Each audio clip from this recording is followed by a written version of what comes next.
Hello and welcome back my YouTube channel GK knowledge. आज हम बात करने वाले हैं top 20 topic wise general science के क्वेश्चंस की, जिसका पार्ट 1 ऑलरेडी हमारे यूट्यूब चैनल पे अपलोड कर दिया गया है। आज हम पार्ट 2 की बात करेंगे और कुछ इंपॉर्टेंट क्वेश्चंस को इसमें कवर करेंगे।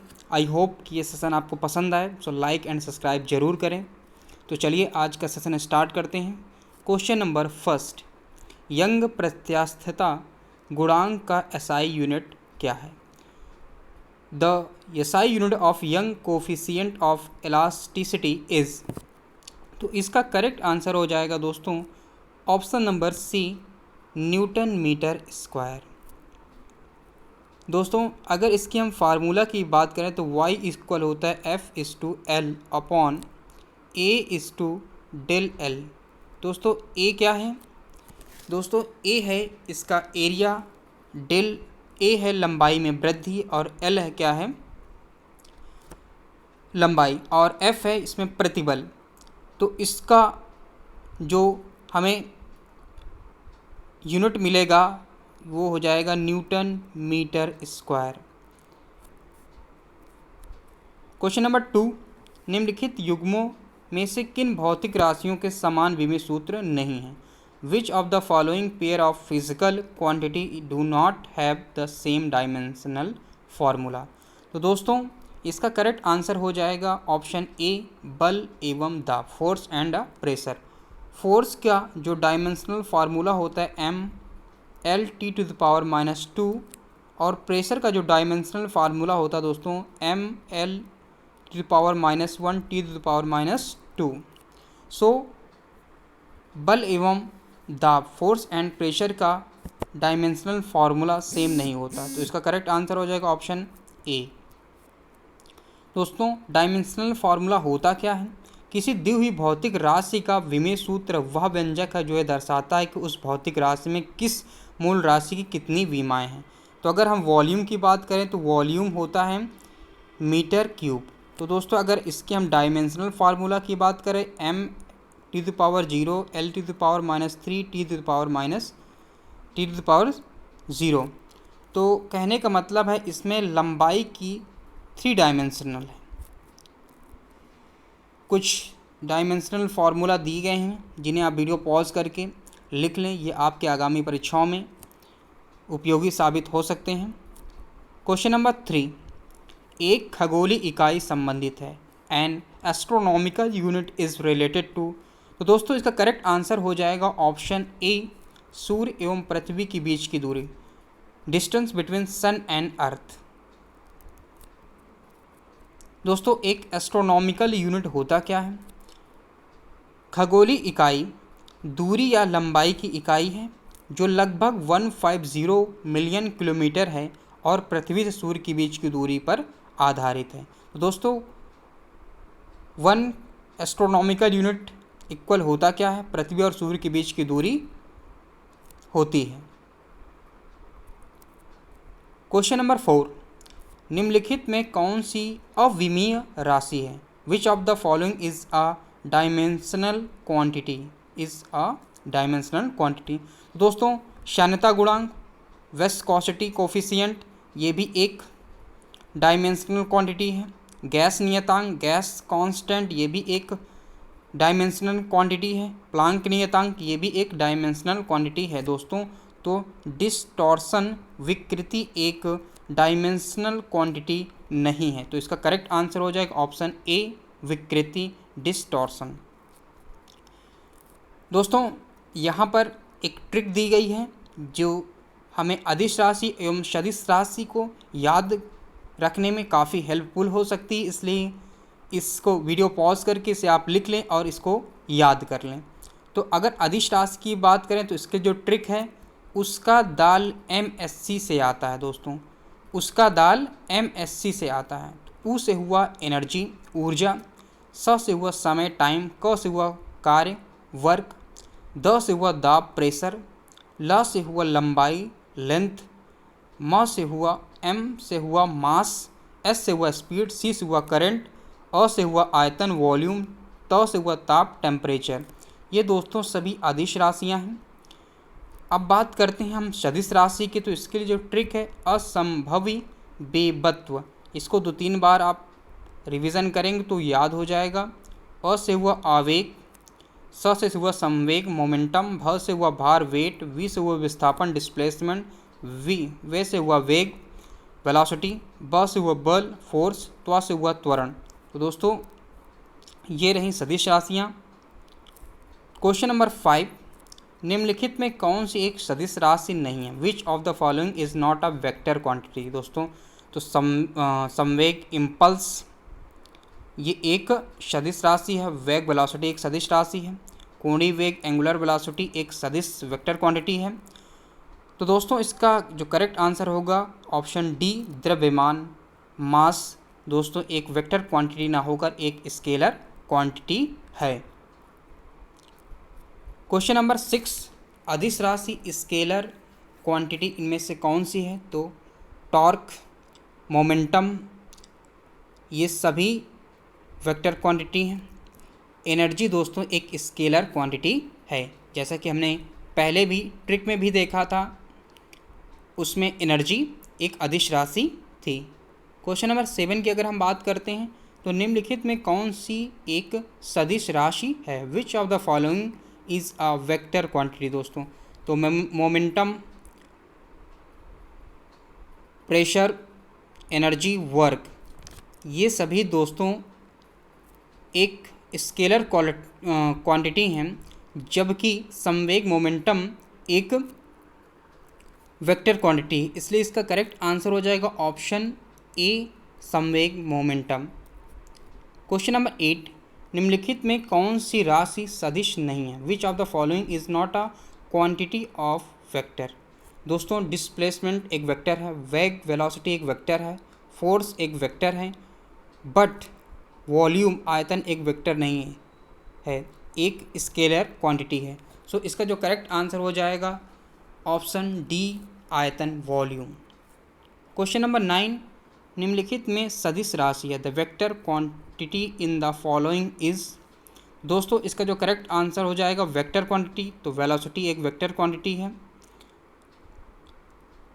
द्रव्यमान, मास, टाइम, लंबाई, लेंथ ये सभी ये तीनों स्केलर क्वांटिटी हैं। तो इसका करेक्ट आंसर हो जाएगा दोस्तों ऑप्शन ए वेग वेलोसिटी एक वेक्टर क्वांटिटी है।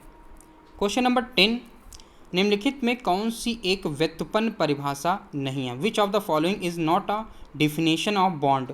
तो दोस्तों डेंसिटी एक बॉन्ड डिफिनेशन है, वॉल्यूम एक बॉन्ड डिफिनेशन है, स्पीड एक बॉन्ड डिफिनेशन है, बट मास द्रव्यमान दोस्तों एक बॉन्ड डिफिनेशन नहीं, एक व्युत्पन्न परिभाषा नहीं है। तो इसका करेक्ट आंसर हो जाएगा ऑप्शन बी द्रव्यमान मास।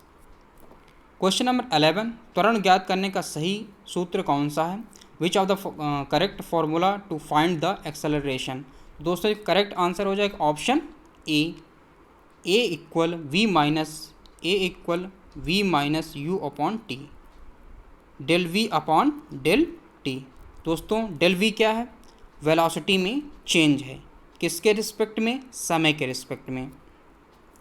दोस्तों ये है त्वरण की डिफिनेशन, इसे आप देख लें, समझ लें। क्वेश्चन नंबर 12, पदार्थ के संवेग और वेग के अनुपात में कौन सी भौतिक राशि प्राप्त होती है? दोस्तों तो संवेग P इक्वल यम वी, और v का जो रेशियो होगा वो हमें मास देगा। दोस्तों क्या देगा? मास, द्रव्यमान। तो इसका करेक्ट आंसर हो जाएगा ऑप्शन सी द्रव्यमान।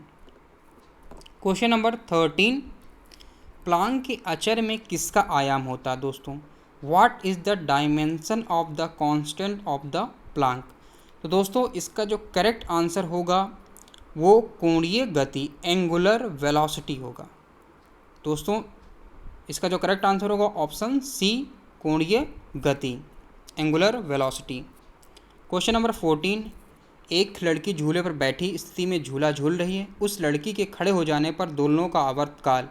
अ girl is a swinging in a sitting position on the swing, the period of oscillation when the wooden stand.